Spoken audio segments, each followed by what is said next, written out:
Hi, I'm Danny Louise Smith, and welcome to the Business Growth Podcast with the Queen of Business Organisation. And today we've got guest Zoe Kendall, and we are going to talk about creating content with confidence. It's going to be a really interesting talk, because it's not going to be what you expect, I think. But before we get into that, Zoe, do you want to introduce yourself?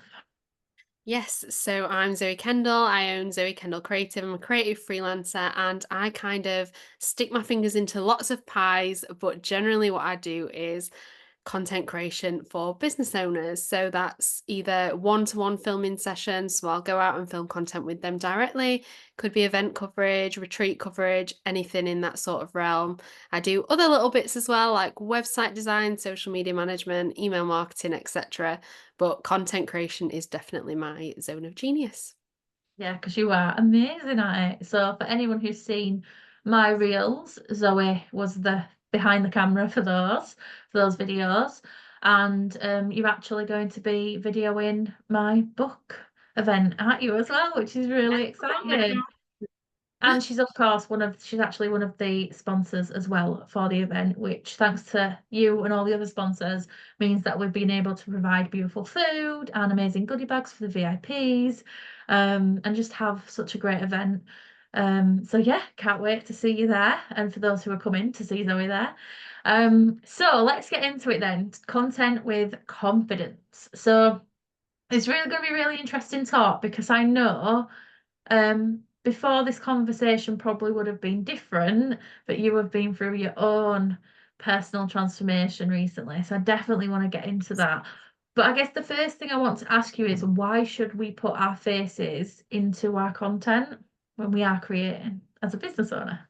Yeah, it's such a big question, isn't it? And I think so many of us are so afraid to do it. But at the end of the day, it is really important, like now more than ever. And I know so many people are probably saying that all the time, you need to build a personal brand.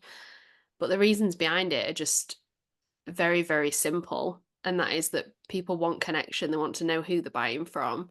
And it makes you stand out because I think today so many people are worried about what other people think, and that makes the portion of people who are willing to put themselves out there a lot smaller. And it does give Mm. you a bit of an edge to connect with your audience. And I think once you start reframing the way that you think about content and reframing the way that you think about connecting with people, it changes that dynamic dramatically in how just connect with people. It definitely does, doesn't it? I've been through this myself. Like when I first started, and I bet people don't believe it because they just see me showing up. I put my face on everything. I don't care anymore. But the reality is that I used to judge what I looked like. So I wouldn't do a video like I am now. For those of you that are on the podcast, my hair's tied back. I've got no makeup on. Um, and I wouldn't because I was so self-conscious about my skin. It's looking all right today, actually. But I break out. I've got really bad acne, and if I'm not on top of it, I break out, and I used to be embarrassed about that. And then, like if my hair was greasy, or I just prefer the way I look when my hair's down. And I judge that, but I know for other people, it might be their weight, it might be the way they sound, the way their accent, the way they talk, or just even that they wouldn't know what to say. So many things that I have experienced and that also my clients have experienced, and I'm guessing that a lot of your clients experience as well. 100%. And even the ones that do it, they still feel that way. It's just Yeah. being able to rationalize that in your mind and really putting it into perspective of what's more important. Yeah. I mean, we talked about it a little bit when you were here because Zoe was here. We were in my office and we were in my garden doing all videos and around my house and stuff. And we talked about it a lot, didn't we, actually, about how women put themselves down, how self-conscious they are, and how they negatively talk about themselves. And it does hold people back. Because they're not, when we're doing that, we're not building confidence, are we, to actually put our face on camera. And 100%. and I think that's why as well it has led into a lot of people opting for faceless marketing, Mhm. which I think I actually quite like the idea of that. I think it's really clever and you can be really clever with it. Yeah.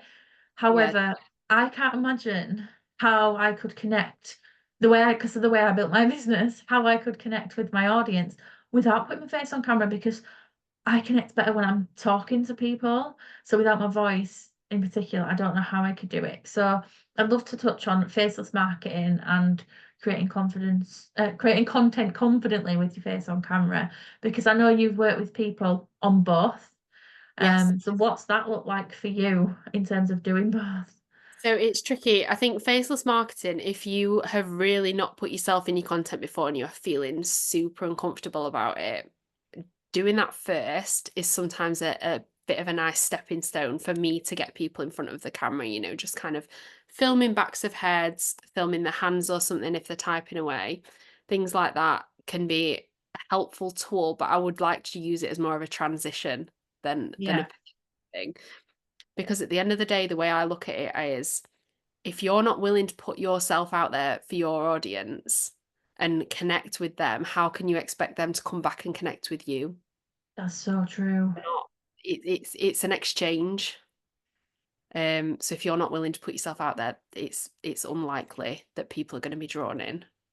Yeah, very So true. after that, it sometimes makes it a little bit easier. And then once people start having these dog started a bit. Yeah, once people start to have these realizations, then it makes them want to go into the next step generally. Yeah. And you've had your own, let's talk about your journey with this as well, because you have, haven't you?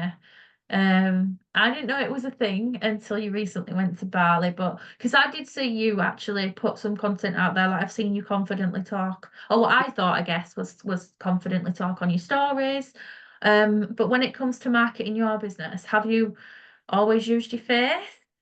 No, I've been the biggest hypocrite, and it was embarrassing for a long time. It was embarrassing because I would literally be filming with clients, telling them to do this, telling them the importance of doing it.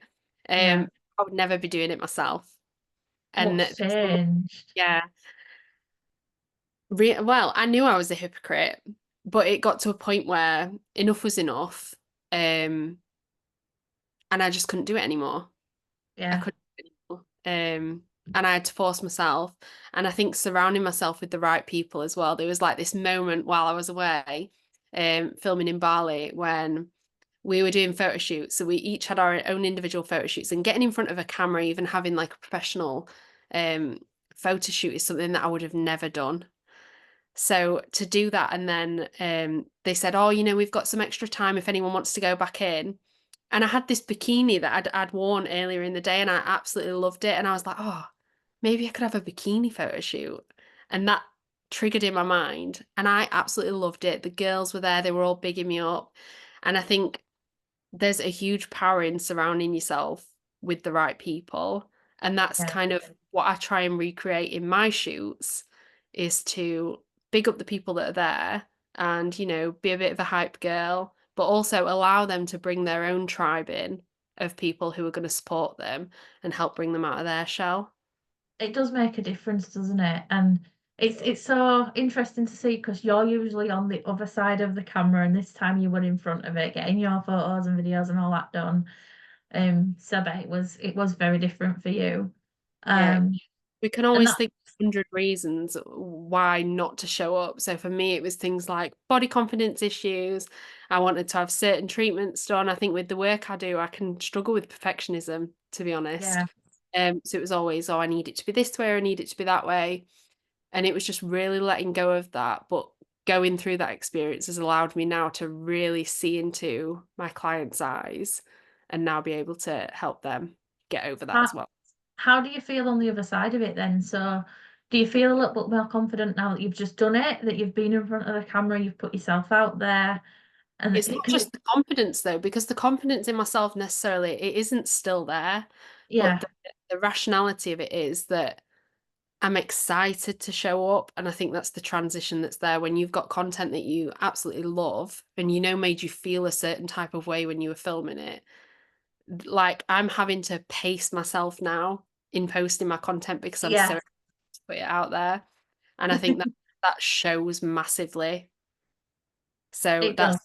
yeah, it's kind of the experience that now I'm able to give my clients and they're able to then feel that way as well. And you do give them that because when we did my shoot here and afterwards, I'd not been posting for a little bit, and it wasn't anything to do with putting my face out there. I think I just needed that fresh new look, vibe, whatever it was. And you voice noted me afterwards and you says, "Oh, I'm loving all your posts and seeing it all." And you just look so happy, confident, proud. And it's just, and it did come together, just as you say, like as your client, it did come together nicely.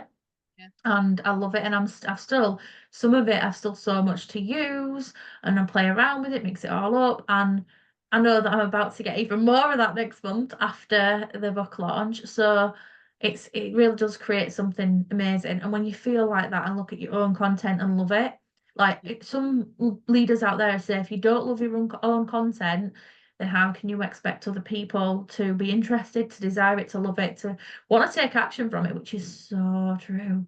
And also, So, you're so just not true. going to want to post it. Exactly, yeah, I want to. definitely. It's worth putting the effort in to create content and create that environment that you love and you're proud to share.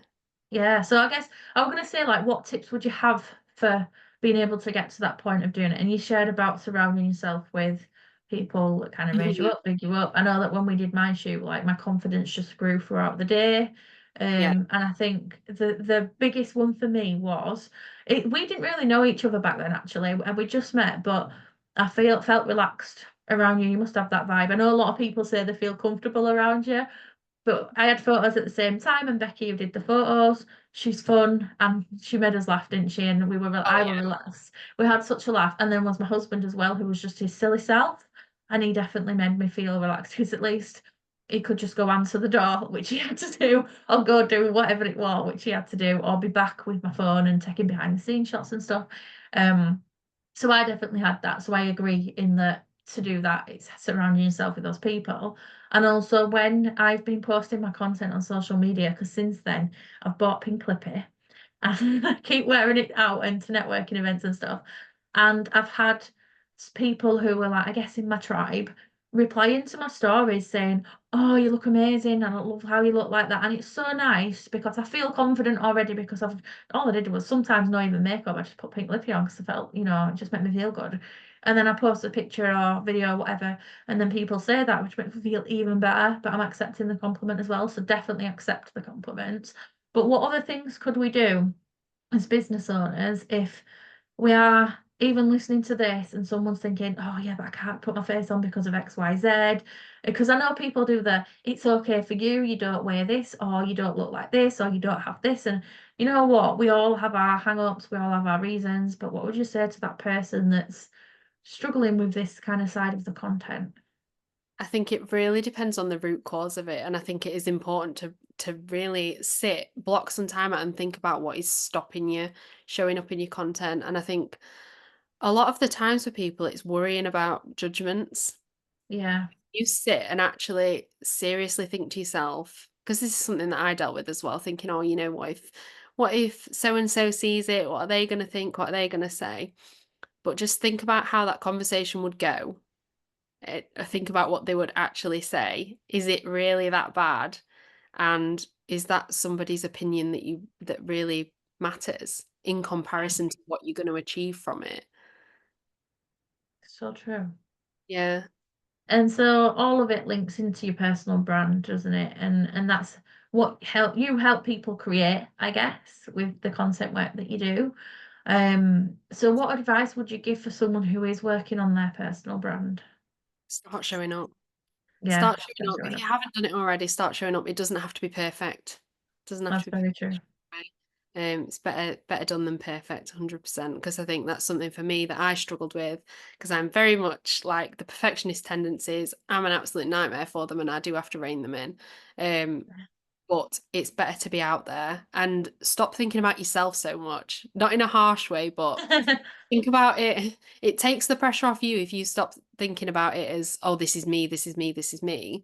Think about how you're going to help people and how your message is going to help people. Because if you don't start showing up, then you're not able to help anyone. That's so true. It really is. So if someone was wanting to check out what you do, like, can you tell us a bit about the exact, because we've touched on it, but it might not be clear. So for anyone who's new to Zoe, do you want to share the different like ways you help people with their content? Because there is a variety now, isn't there? You've Yeah, there is. expanded since we Building, first met. building, we're getting there. So I offer one-to-one content filming sessions. So you can book a session in studio or on location. So if you have your own office or something like that where you're wanting a content shoot, then I can go out there. Or if you are wanting one in studio, I have a couple of studios that I have access to.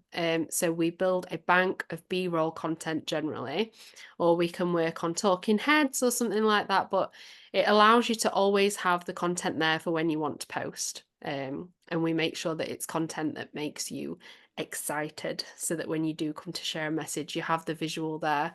So you're not wasting a great topic and great copy on a visual from 3 years ago. And it allows us to really build a big chunk. So from a 1 hour filming session, you get 15 edited reels along with all of the raw footage.